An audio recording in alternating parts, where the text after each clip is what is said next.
Good morning, everyone. Thank you very much for joining us for this webinar from GoodWe Australia and the GoodWe Solar Academy. My name is John Wright. I'm the marketing manager for the team here at GoodWe Australia. And let me just bring up a screen so we can share with you what we're doing today. So just while we're waiting for other people to join us, just to give you a rundown of our presenter, cannot be with us today, but in his place we have our colleague Azam, service engineer. We also have our guest from our friends at Canadian Solar, Manfred Farr. We have Jack Song from GoodWe Solar Academy, and we all of a sudden, I'm not too sure why. So before we get going with the first session, which will be on the DNS G3 inverter, we just wanted to go through a few bits of housekeeping. If you do have any questions for us throughout the webinar, please use the Q&A button on the bottom of your toolbar. Please don't use the chat feature because as conversations go on, we can sometimes lose questions. So this way we can record questions, and any that we are unable to answer in time today, we can answer those for you offline after this event. We are recording this. It will be added to the GoodWe Solar Academy YouTube channel following this webinar. We'll contact you about this when it's available. We will also be issuing certificates of attendance for those of you who need it for KPIs or various paperwork. And also after the webinar, we will be picking a winner at random for the $100 gift card prize. Just wanted to say thank you very much to GoodWe Solar Academy for their assistance in putting on this webinar, and also from Manfred from Canadian Solar for joining us today. So I think without further ado, we have people here. I will hand it over to Azam Khan, who will introduce us on the new DNS G3 inverter. Thank you very much. Thanks, John. So good day, everyone. My name is Azam, and I'm here in GoodWe Australia as a senior service engineer. Today, I'll share more about the DNS G3 that we are releasing soon in Australian market. So briefly, we'll just talk about what products we have as per the residential market or for the residential solutions that we have here in Australia. So we've got the home kit, which everyone knows, which is here in the red. We can monitor it through our platforms on SAM's portal, either on the website or on the app. Coming on the left-hand side, we've got this BIPV. We will be launching this soon in Australia, which is the PV building material. And then obviously we've got solar inverters.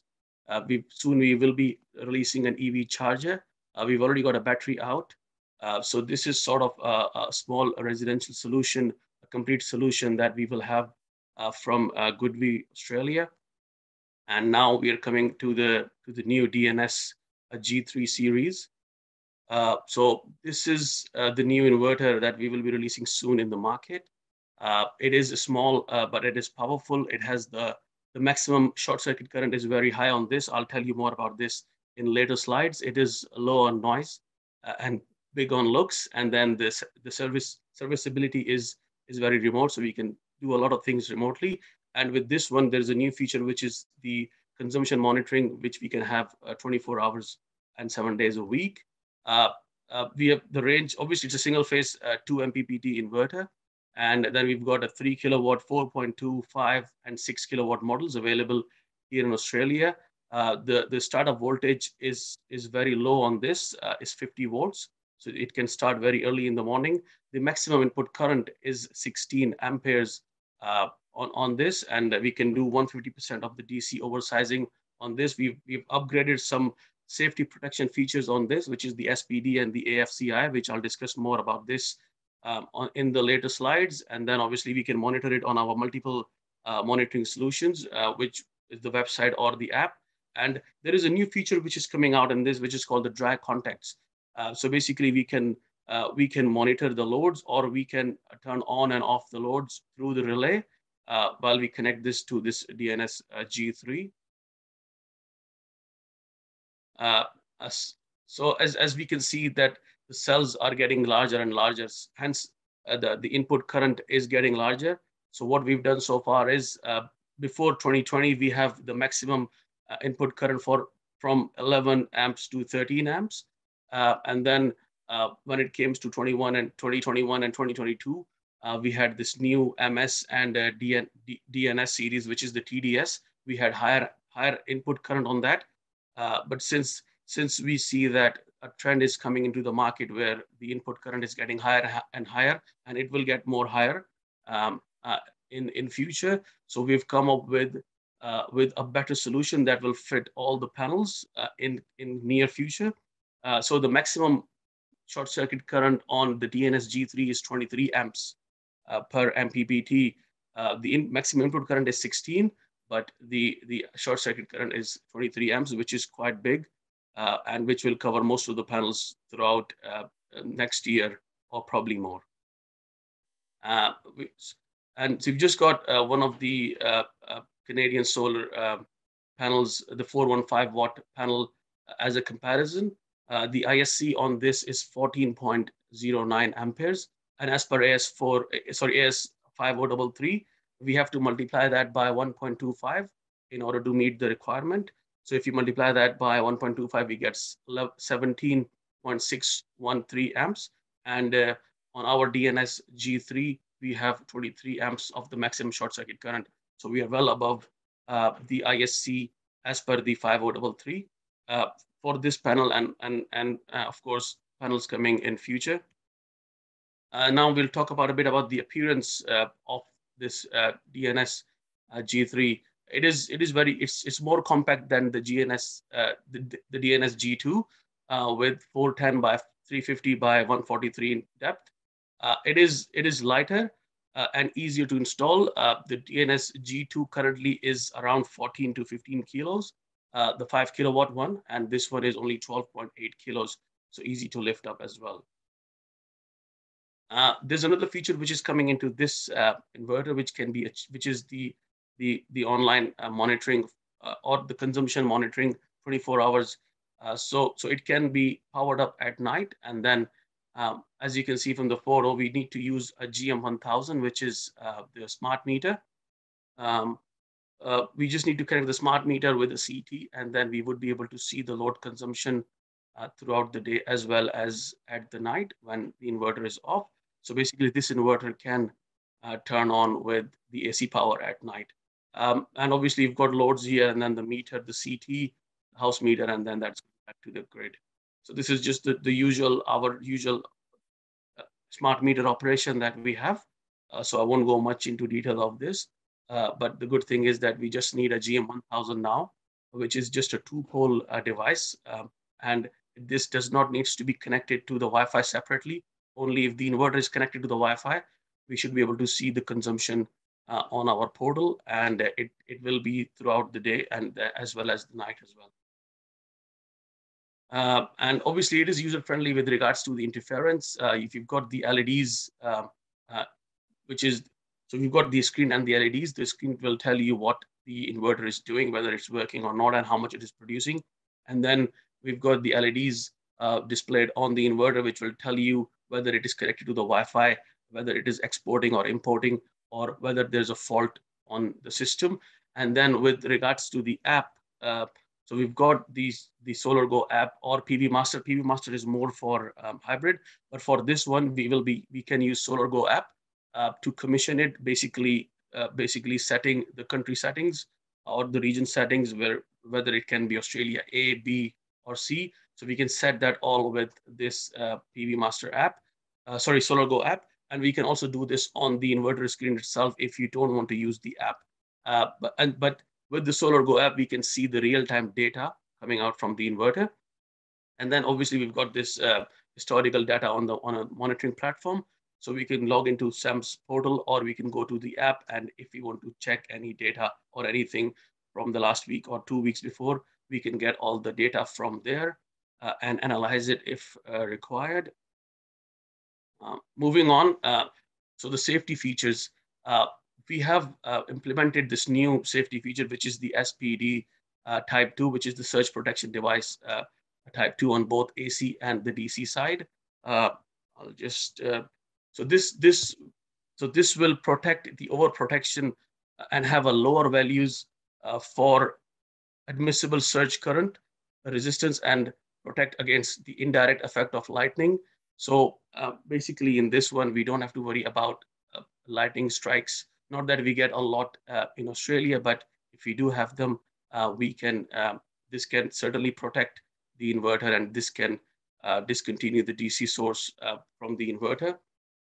We are also coming up with the latest new AI algorithm that continuously learns the arc characteristics, which is the AFCI, and then it forms a characteristic library, which helps our R&D to work more towards the AFCI safety. And now the AFCI, it is a built-in feature in this inverter. And the trip time of the AFCI is 0.1 second, whereas the requirement is 2.5 seconds. The AFCI trip arc power is 60.72 joules, whereas the requirement is 750 joules. And then the AFCI arc detection distance is 80 meters. It can detect it up to 80 meters and report it into the portal. On this side, we've got SolarGo app, so we can look it on SolarGo app. We can see it on SAM's website, or we can see it on SAM's app. And yeah, that's about it. Thank you. Thank you very much, Azam. Really appreciate that. So if you have any questions about that presentation, please use the Q&A button to log those, and we will see if we can answer them at the end of this webinar. Next up, we have Manfred Farr from Canadian Solar, who will be presenting the new generation of high-power residential modules. Manfred, I'll hand over to you, sir.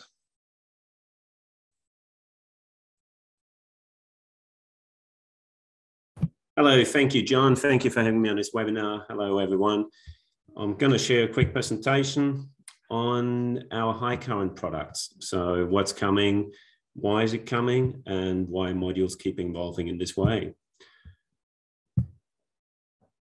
You should see my presentation now. Okay, as we saw before with the inverters, quickly touched on, but as that the current keeps going up, we increase current on modules. And I'll just give you a big quick background on this. We're moving from different cell sizes or wafer sizes. Reason for that is you can see there at the bottom of my slide, we're going sort of higher and higher in efficiencies, and going to bigger cells drives efficiency. On the other hand, it also brings up the current, but it has many advantages. So that's why you see this development's driving, and many of the things are driven by utility scale requirements for large volume. And that's why you see more and more scale of economics as well in this, and wafer sizes just will continue going up. You know, the old 156 round about there, gone. 166, it's nearing the end of its lifetime, and we're really moving into 182 millimeter wafers and 210. 210 really ideal already for utility scale. This is what you find everywhere now in projects. 182 is a really nice sweet spot for residential. And we will see the 182 formats for some years to come. Has pushed modules a little bit bigger. We're all working hard to match them to the inverters, match them to the handling capabilities as well, and to install availability on roofs. But you can see the common theme is here, efficiency going up. You know, only over a few years, we keep pushing up more and more in sort of the mid-20s soon. How do we do it? I just touched on it briefly. Basically using utility scale development. And the biggest step change really we saw in the last 5 years when the market has moved from the standard back contact solar cells to the PERC solar cells, which in essence gives you a bifacial solar cell. And this is now every utility project out there is bifacial. For rooftops, it doesn't really make sense to put a bifacial module on.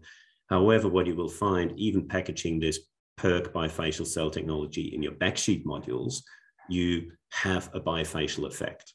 You still gain from it. You utilize light that would go otherwise through the cell. You absorb this in the back, you utilize light that goes between the cell gaps, bounces off the back sheet. And this is how we drive up the efficiency. We cut the cells in half. Everyone's used to this now. It just gives you much better low light performance, gives you lower operating temperatures and hotspot protection as well. So these are really the key drivers to go to larger cells all the time. There we go, the 6R. that's going to be the success of the 370 watt, which most people are used to. So 370, 390 watts. This is now going to be succeeded by the 415. And then from 415, we start stepping up 420, 425. But for the Australian market, 415 is the sweet spot, because we look at how many modules do you need for a typical 6.6 install. So typically you will use 18 panels or more. Now we're really dropping it down to 16. And this is where we see the major benefits for the installers: less time, less equipment, and for transport. We package now over 30 modules, 35 modules in the pallets. That means you load a pallet, you're good for 2 jobs out there a day. What's really in it? A lot of detail. Again, it's this power, 415. We can go a bit higher, but the Australian market will see predominantly the 415 round about there, because that's what most people want for their system divisions. The efficiency, really, it is a big achievement to go sort of 21, 21.5 and towards 22% efficiency. Means you just ever have less room needed on the roof and less heat. Less heat, especially in an Australian context, means you operate more efficiently. So your yield over the year is much better. And with the right inverter coupled, you utilize and you see definitely much more power coming out of your system and money back in your customer's pocket. Just a few features from our end. All our residential modules have 25-year product warranty. It's a major stepping stone. Since we introduced this, customers have just had positive feedback. It just gives this extra confidence when they put it on their systems. We also have as a standard salt mist protection. Our major cities are all near the water, and this is just the standard, and customers again appreciate that. Now, talk a lot about good modules, and we have good modules, some of the best, but we have noticed some customers, good is just not good enough. They just want the very best, and they couple all the components to have a premium market offering. So what have we done?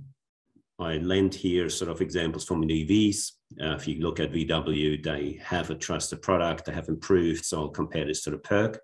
We're now sort of an electrification age, and we're really at a top notch. But some people just said they want this a little bit extra.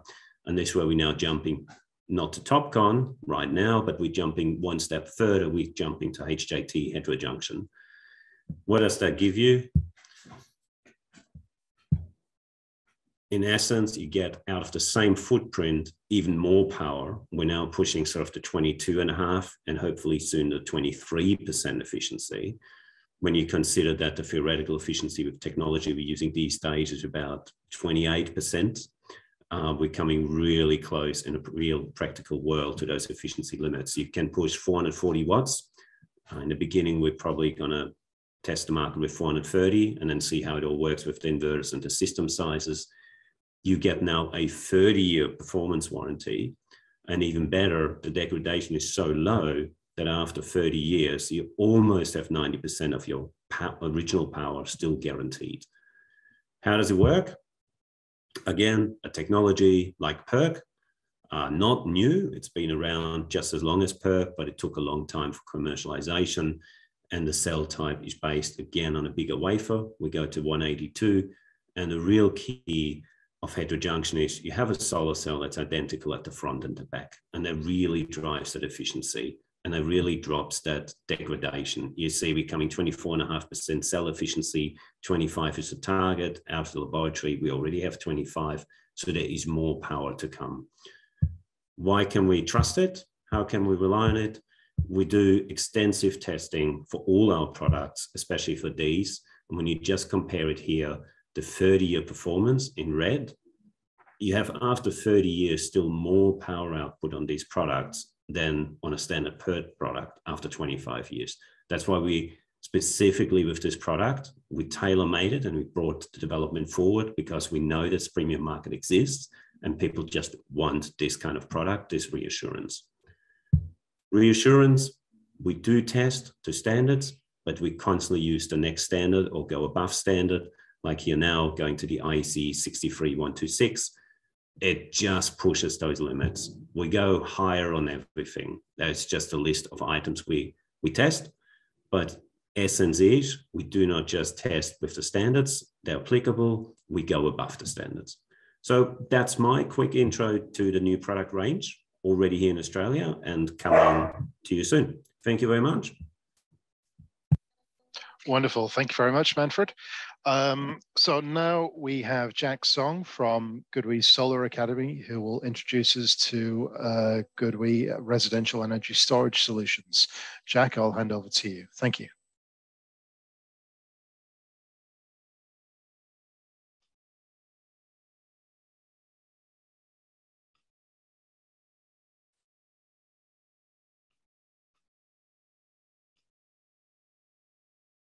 Okay, thanks, John. Thanks everyone for coming.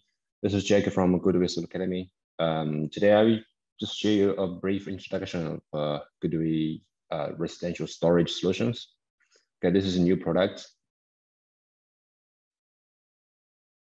Sorry. Okay, this is just a rough diagram for the residential system of the inverter.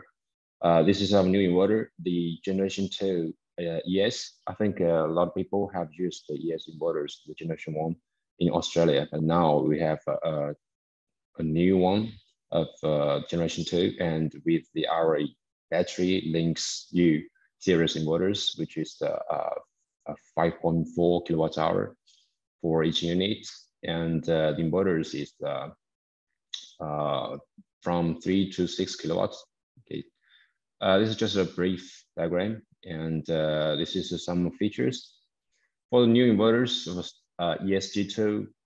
This for installation, it's a plug-and-play design, so it's very time-saving for the installation and the commissioning. And also for the commissioning, they use the app for all the inverters and all the operation modes, all the settings is operated on the app, the PV Master. And for the Generation 2, this outlook is a new design, and the curves, they have the slide curves, and it's very suitable for the house use. It's we call it furniture-like inverters. Actually, it's for the afterlight design, outlook design. And also, it's a quite operation which is suitable for the house, installed in the house. And also it's integrated with the DC isolator, which is compliant with the Australian requirements. This is about inverters, and also the inverters is highly compatible with our own battery links app. It's like this one. Okay. And here is some comparison between the Generation 2 and the Generation 1. For the Generation 1, actually it's ES inverter, previous ES inverters. And the charge discharge current is 100, but now it's because the power is the max power is 6 kilowatts, so the charge discharge current is 120.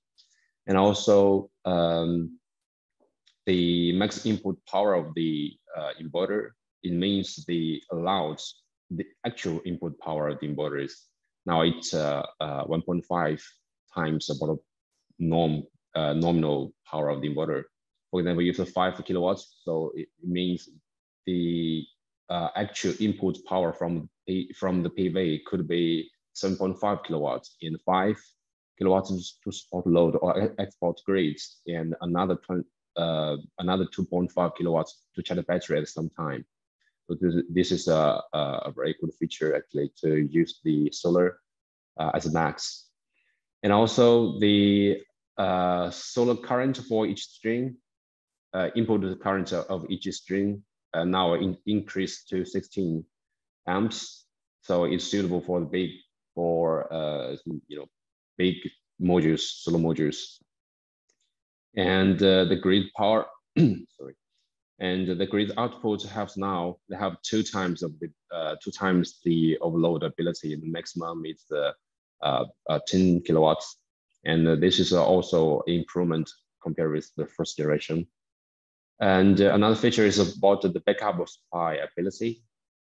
Is also about two times of the nominal power of the inverter. And compared with the first generation, it's a very big improvement actually. For some place, it's not without stable utility supply. This is a good feature. And it means the backup supply or off-grid operation ability is improved very much.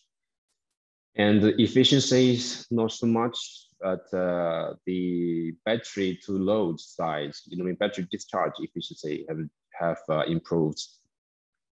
And compared with the generation 1, we have type 2 DC storage protection on the DC side and type 3 on the AC side.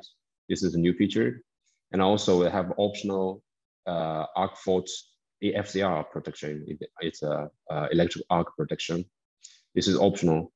And also we have Wi-Fi communication, LAN communication, and also we added 4G communication is optional. It's another option. And now for the Wi-Fi and the LAN, this is the integrated module with both Wi-Fi and the LAN communication function. Before it's a separated module.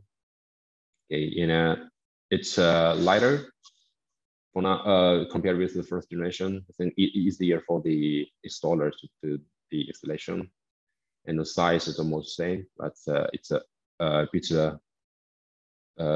smaller. Okay, this is another feature about smart load control. I think it's for some big loads, which is high consumption loads, right? Except for the, for example, it's about the air conditioning or about the heat water pump, heat pump, something.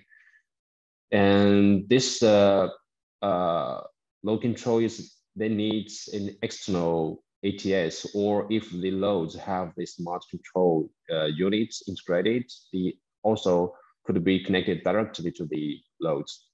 And here on the app, the commission app, they have some control modes to option.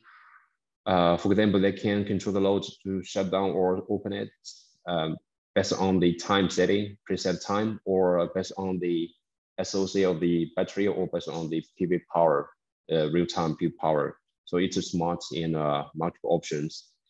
And this is the load on the grid side to control. And another one is the loads connected on the backup side, because if the grid fails, the utility fails, the only backup side could support the loads. So if the there's a big load, critical loads, a very big one is connected on the back side. If the when the grid fails, the PV power and the battery maybe does not have enough power to supply such big loads. So at the condition, the load control functions could be used to close the big loads on the back side to just make sure the other loads on the back side could be used as normally. Okay. And this control is based on the SOC power, because if the SOC power, SOC of the battery is not enough, it means that they do not have enough power to support big loads. So we will close the big loads and to make sure the other loads works normally. This multiple options for the load control function. And this is a microgrid integration, or we call it frequency shifting. It means if the inverter could be used with the solar inverter, because the generation 2 is not just a hybrid, it also has another version is the AC coupled. So the AC coupled could connect together with the PV inverter, a GoodWe PV inverter, like a DNS. And if the grid fails, the SBP generation 2, they can still output the voltage to support the PV inverter to work normally. And if the PV power is the high, then the SBP generation 2 inverter, and the power could use to charge the battery. And if the battery is fully charged, it means the output frequency will increase to make sure the PV inverter could decrease their inputs.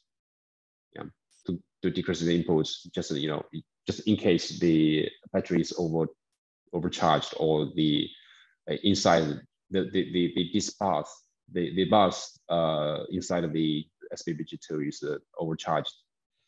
Okay. So this is called the frequency shifting or frequency control. Yeah. And another solution is the generation 2 inverters could be used with the generator. And they have two solutions. The first one is the auto detection switch. It means the if it requires the generator has the digital control units, integrated inside. So the inverter could directly communicate to the generator to let him to start or stop. So this is the first one. It's auto detection of the grid and auto starts the generator. And the second one is for the menu switch. Menu switch, it could use an external ETS to switch on the generator or switch it off. So there's no communication between the inverter and the generator. So if the generator does not have the smart grid or digital communication units inside, it could use this menu switch to to integrate the generator with the whole system. Okay. And this is some operation modes.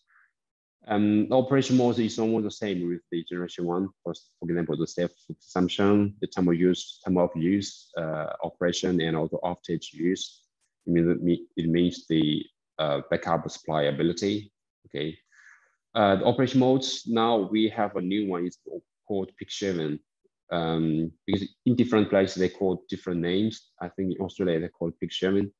For now, it's the commercial or industrial scenarios that use peak shaving functions. But for now, generally a lot of places in some remote areas that we use this function just in case the buy power from the grid access the limitation.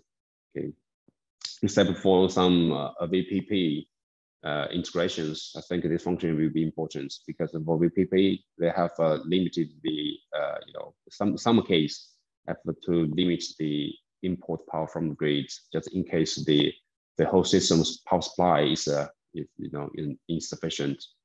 Okay. And this is the communication system of the inverter.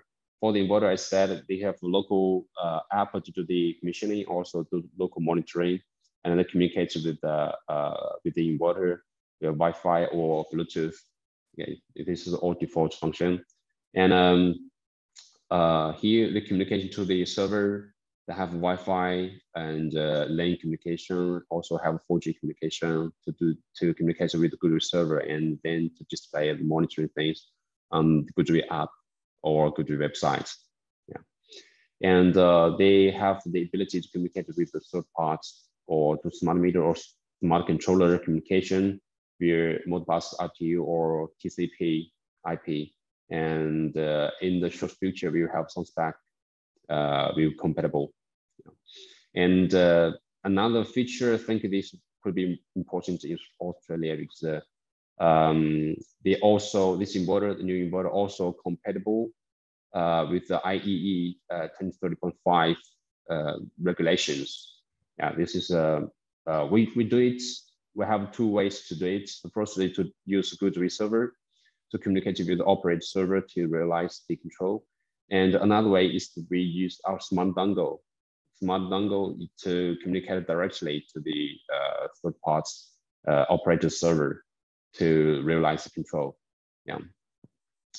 Okay, and also another communication is between GoodWe server and the operator server. We use API or Kafka data. API means they get data from the GoodWe server, and Kafka means the GoodWe server will broadcast the data to the operator server.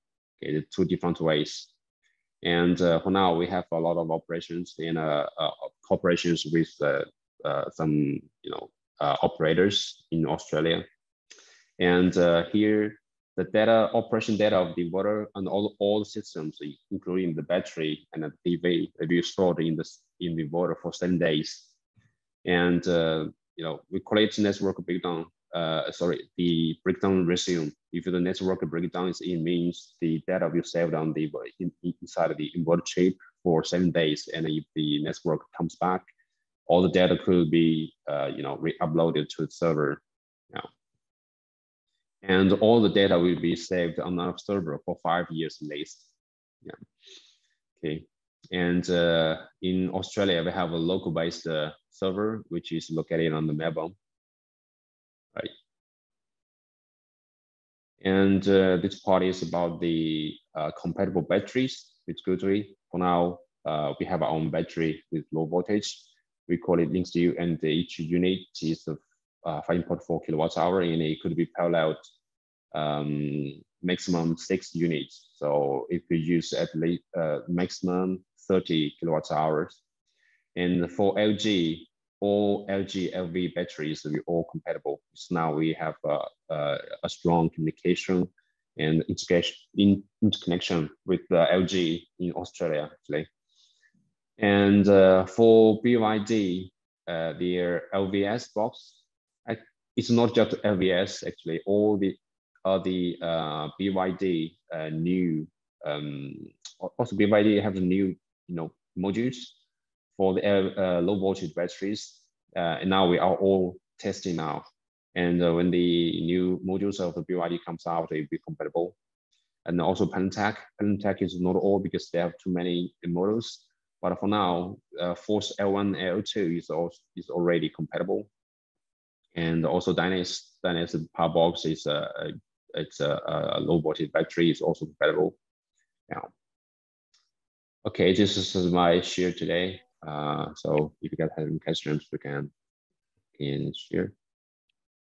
Thank you, Jack. Thank you very much. Yes, just before we go to a roundtable with Dean, while we're on topic, there's just a few questions here.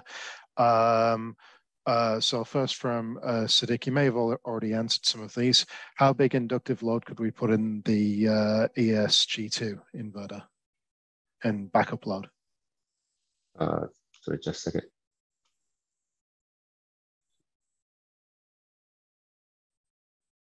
So John, could you repeat that? I'm not sure which question you're. The first one from Sadiq, how big an inductive load could we put in the ESG2 inverter?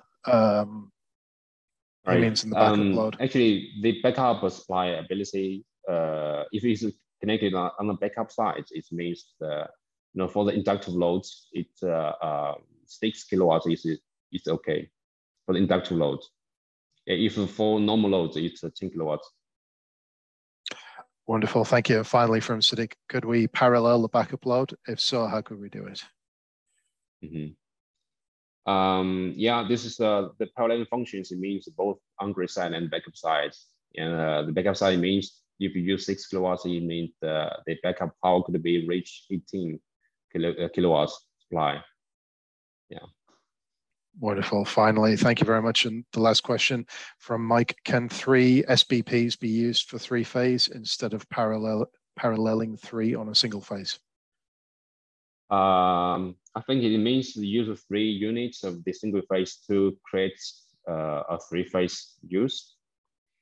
Sorry, just 3-phase. Actually, it cannot create a 3-phase, but the single units, it is a single phase SBP. It could use a 3-phase smart meter to use, with the 3-phase grid. Wonderful. Thank you very much. Okay, Jack, thank you very much for that. If anyone else has any questions, please let us know using the Q&A button, and we'll try and answer those. Next up, I'll introduce our country manager, Mr. Dean Williamson, just to chat about a few things that are going on in the industry right now, while we have our guests, Manfred and Jack and Azam and even Spencer as well with us. Thanks, Dean. I'll hand over to you, sir. Yeah, thanks, John. First of all, just thanks to Manfred and also Canadian Solar for joining us and sharing some valuable insights into your product range and also some of the trends that we've seen over the last 10 years in regards to the panel sizes and also the efficiencies in particular. I have a couple of questions for Manfred in a minute, but I'd just like to take a quick opportunity to touch on some of the larger panels in the market and what that means for inverter manufacturers. As Azam and also Jack touched on, as we're seeing the larger panels in the market, it also means that the inverter input current in particular also needs to increase along with the panels. The reason for this is because otherwise you potentially put yourself subject to clipping issues, or also known as loss of generation. In addition to that, also from a compliance perspective, in regards to the maximum short circuit current. So we're probably all aware of the recent introduction of 5033 and the maximum short circuit current, which for the inverter has to be at least 1.25 times bigger than the maximum short circuit current of the panel. And so if anyone out there is curious about this and what GoodWe's maximum short circuit currents are, we do have a declaration. So we encourage you to reach out to us and we can send you that declaration. And when we're talking about raising input currents from the inverter perspective, it's not always just as easy as simply raising the input current via software and keeping your existing product in the market. In some cases, it is that easy. And so I'll give you an example. With our DNS range, which we have an 11 amp input current, ideally we want to get to about 15 or 16 amps. Unfortunately, we were unable to do that with the DNS, but what we were able to do is change some software and some slight hardware changes, and we're able to release the TDS series. So over the next couple of months, you'll start seeing the TDS product roll through, which will actually replace the DNS. And the TDS is actually like an interim solution until we get to the DNS G3, which Azam was talking about before. The DNS G3 is a completely new developed product that has a lot of new features and a really high input current of 16 amps. It also has a really high maximum short circuit current of 23 amps. But as I said, we'll move to the TDS, which is an interim solution that does have a higher current than the DNS. So over the next sort of 4 or 5 months, you'll start seeing a lot of transitioning with a lot of our products to either the same product with higher current or to completely new generational products. And that's simply because of the trend of the panels that are coming into the market. And in terms of our timeline, the DNS G3, we're looking at that starting to be produced from October this year. So we'll start seeing that trickling into the market around November or December. And for the other products, as I said, you'll start seeing them move to the higher currents over the next 4 to 5 months. And I'll just ask Manfred a couple of questions as well that I'm certainly curious about. So Manfred, if you're still there, when can we expect your higher current panels on the market and what sizes will be available? Thank you, Dean. Thanks again for having me here. It's an excellent question. The development actually was completed in 2021, early already for those higher current modules for the wafer technology. As mentioned, it's driven really by utility scale requirements. For the markets, it varies a little bit. Some markets, Japan, some European markets already have those modules, but we work together with people like you and everyone else in the system. All components need to be there to match. It's no good that one component is new and outstanding. The system needs to function together. So we're starting now rolling out these products. They're coming in sort of this month and next month. And as you mentioned as well, as the uptake is there with all components, everyone gets used to it, we will see a very drastic switch towards the end of this year. By early next year, the transition from 370 to 415 will be massive. The smaller modules will be phased out very quickly. And one of the reasons is the upstream supply for the wafers for this size will just go smaller and smaller until it eventually fully disappears. Okay, great. Thanks, Manfred. And also, how do you forecast the module pricing stability for the remainder of 2022?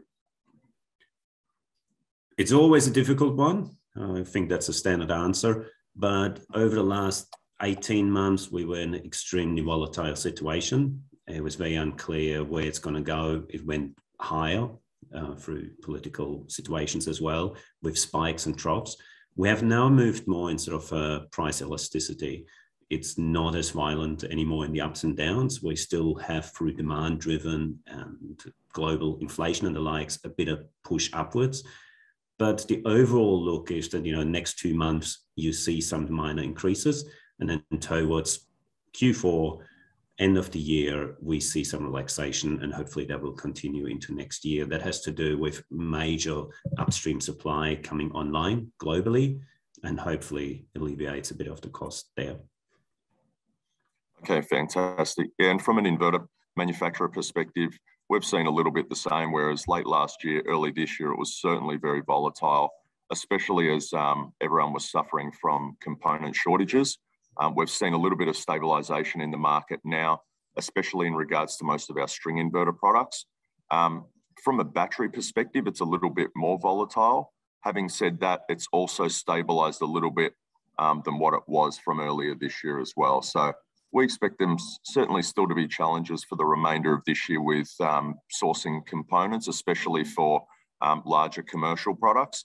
But in terms of stability for components for the smaller residential and also hybrid inverters, right now we're in a pretty good position. So hopefully we see that continue throughout 2022 and into early next year. So look, I think that's probably all from my side. John, was there any more questions we saw there? No, I think they've all been answered. Thank you very much, everyone.